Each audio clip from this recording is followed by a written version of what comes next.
back to the rundown, folks. I'm your host, Dr. Sam Zehnder, and today's topic is admittedly going to be a little bit of a soapbox, not just professionally, but also personally for me, because I've seen a lot of people in the landscape of healthcare, health, fitness, all of that, be taken advantage of. And the concept of a charlatan, a snake oil salesman, something like that, whatever you want to call it, is not new. Of course, it's been around since humans have existed, because it really just stems from unfortunate side of human nature, which is to try to get what you want, regardless of the means, right? Call it greed, call it power, call it manipulation, whatever. Social media and the internet have made that much easier for a lot of people. And sadly, the lies and the misrepresentations of the truth, maybe that's even a nicer way to put it, are easier to perpetuate and are easier to spread. But it's critical. It's a critical skill, really, at this point in any domain, not just health and fitness, to audit what you're hearing and what you're reading and what someone's telling you, and really ask if it's the truth.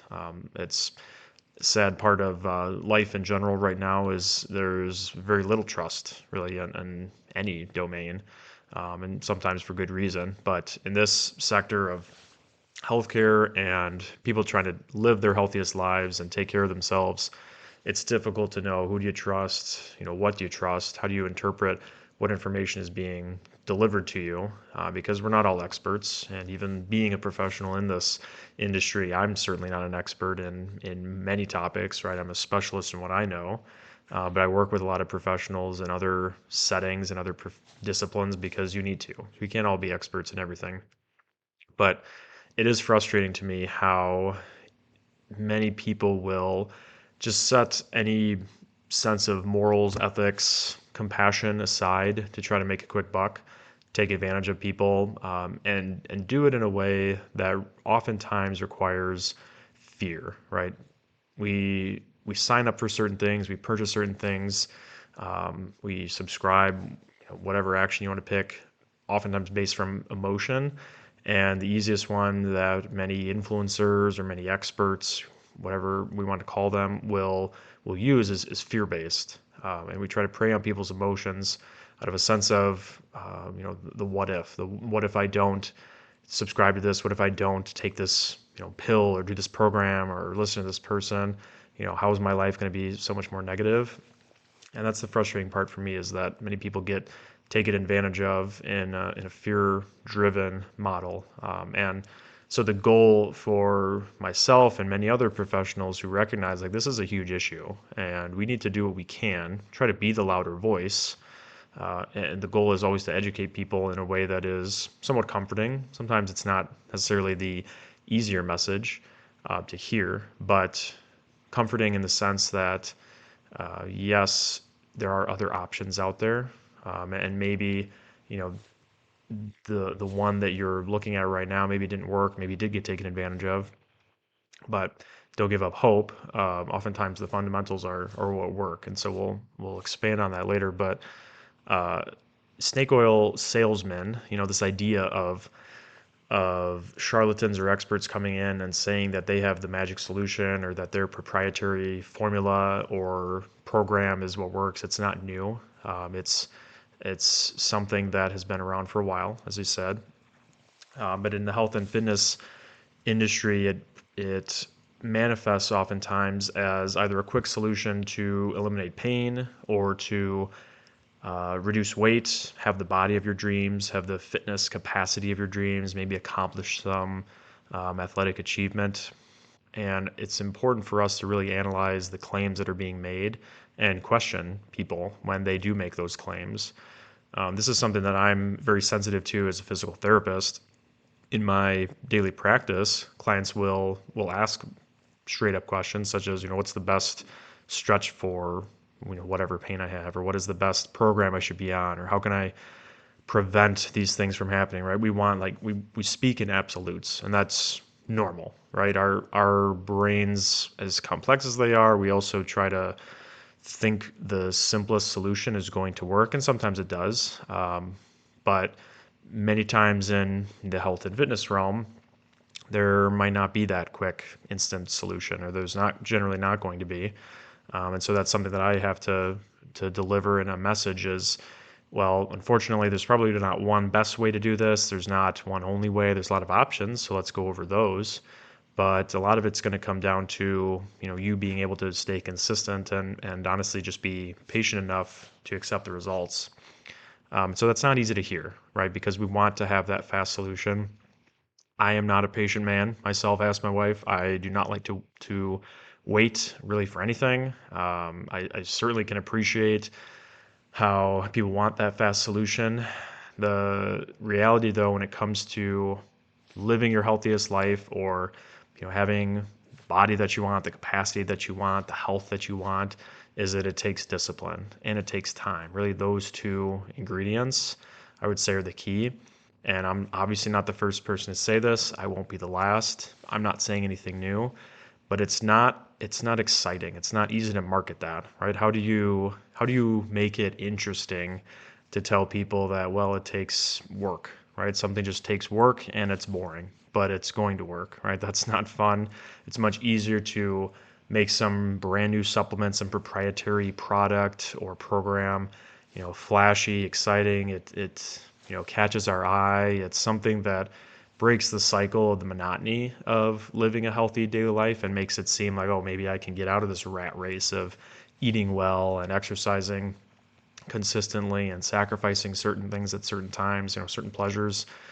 Perhaps this new thing that's out is the solution. And I'm not going to, at least in this episode, I'm not going to pick out specific examples. I'm not trying to be inflammatory and say that, this product or this influencer or this, expert, quote unquote, is the problem or is an example of the problem.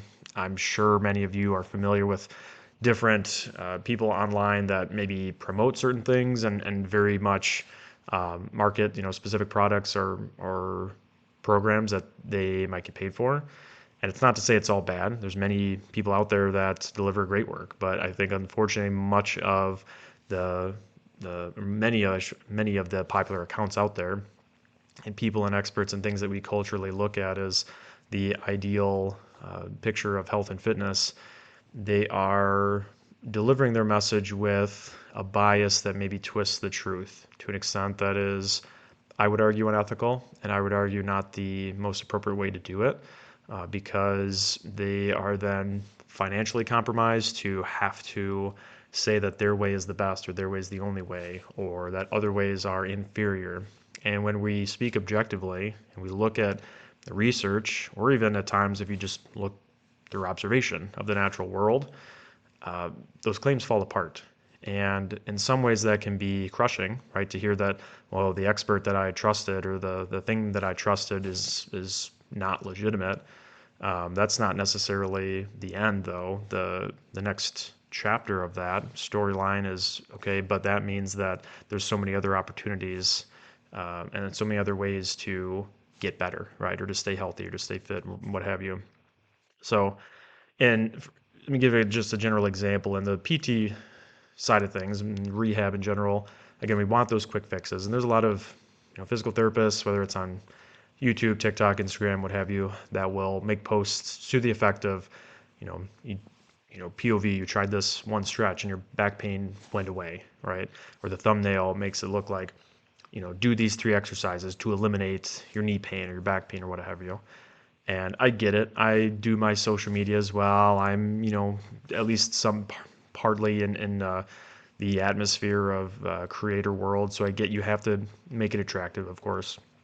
The problem is, though, that the whole message ends up going down that road, and now people start to think like, oh, this is the quick solution, and this is the only way that I can reduce my pain.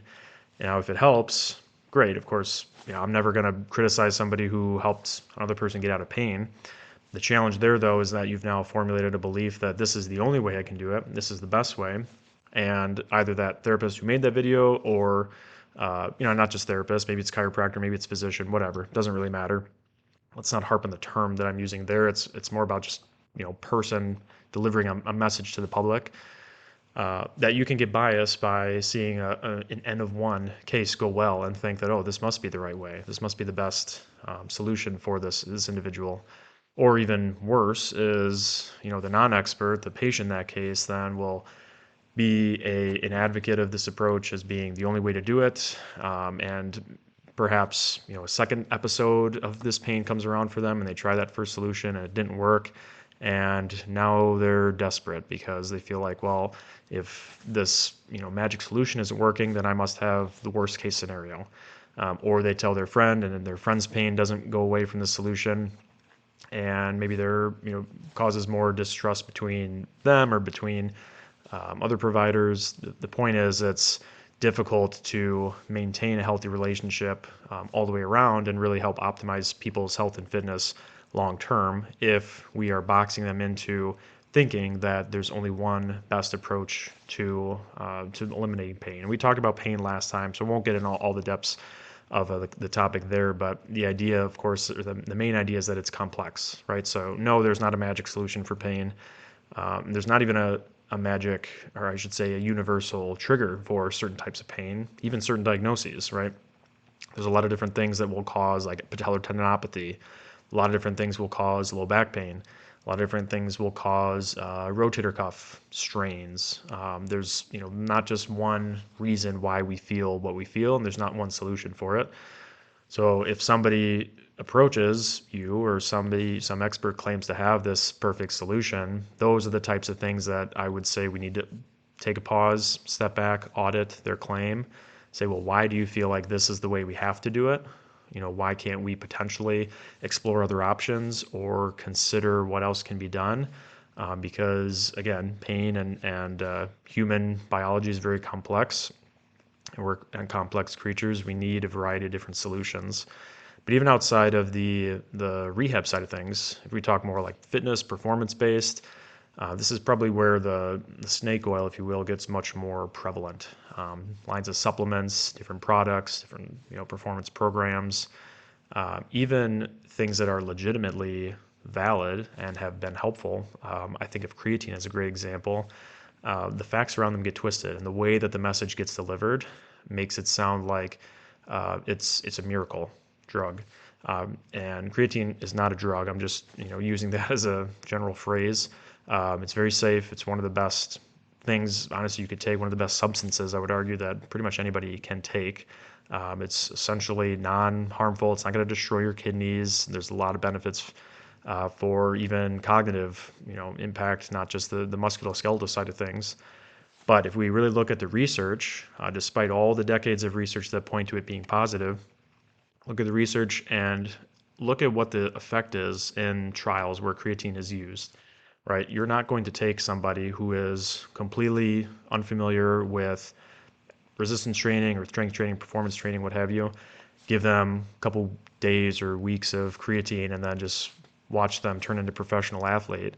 Obviously, they still have to put in the work, and even those that do put in the work, as far as a consistent long-term program to improve their health and their fitness, creatine is going to be maybe a couple percentage points of improvement, depending on what metric we look at, right? If we look at power or speed or muscle mass, 2, 3, 4% maybe improvement. You could argue like at the high level, high professional level, like that makes a big difference. But I'm talking more to just the general population here, and that you and I are not going to notice or really have much effect on our day-to-day life or even long-term life from a 2% difference in, one test of our strength, for example. That's not going to make or break really the quality of our life, I would argue. But that's not the society we live in, right? We live in a society where the overall message gets summarized into, oh, creatine does all these things. Creatine will, massively increase your strength and do, all these different types of positive things for you. And that's not wrong. It's not a lie, but it gets blown out of proportion. And some people will try to even create their own, like, quote unquote blend of creatine, which is, it's all pretty similar, to be honest with you. So why would your creatine, just because it has your name or your face on it or whatever, be better than the other person's?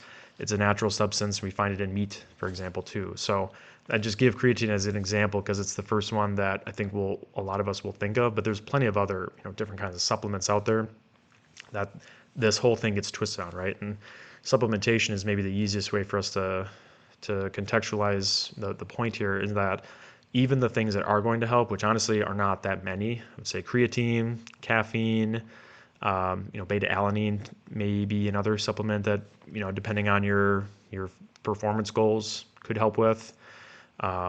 Obviously, macronutrient count, not being a supplement, but other sides of nutrition are important as well.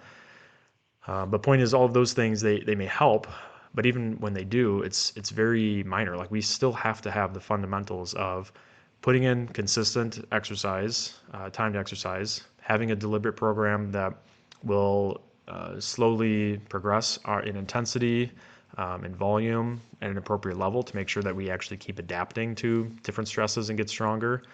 We need adequate sleep. We need to minimize stress in our life when we can, so that we can actually grow and not, burn out. So without those ingredients, like all of the other kind of magical things that are out there, uh, supplements, products, all of that, they don't mean anything because you don't have the foundation to your lifestyle. So that's why it's important, I think, to really, especially put supplements, as an example, put those through um, a lens of truth seeking. And I recognize, like, okay, a lot of the messages that maybe I'm hearing are not, they're not well substantiated. Or if I look at the evidence, really understand, like, what is the impact that this thing might be having on me, and it's probably pretty minimal. The same is true for other types of interventions, we'll call them. The idea of biohacking, cold plunge has been the subject of a lot of people's attention recently, over the last couple of years. Red light therapy, laser therapy, things like this.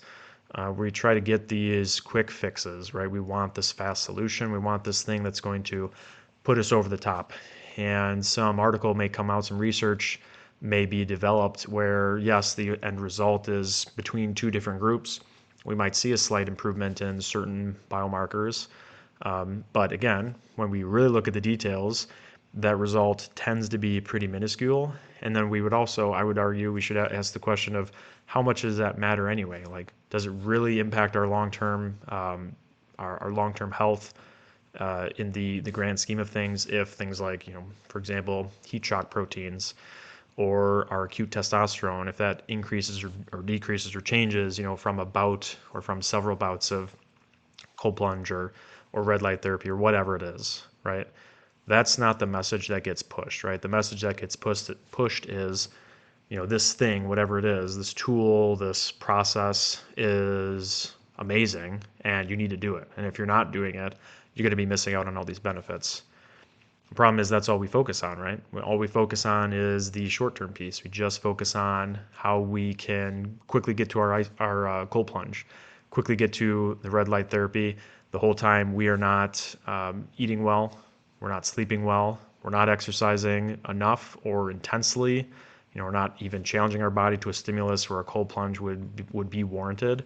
And we're completely redirecting our attention, our priorities to things that don't ultimately matter and really don't drive the change to our behavior or to our physical fitness like we want it to.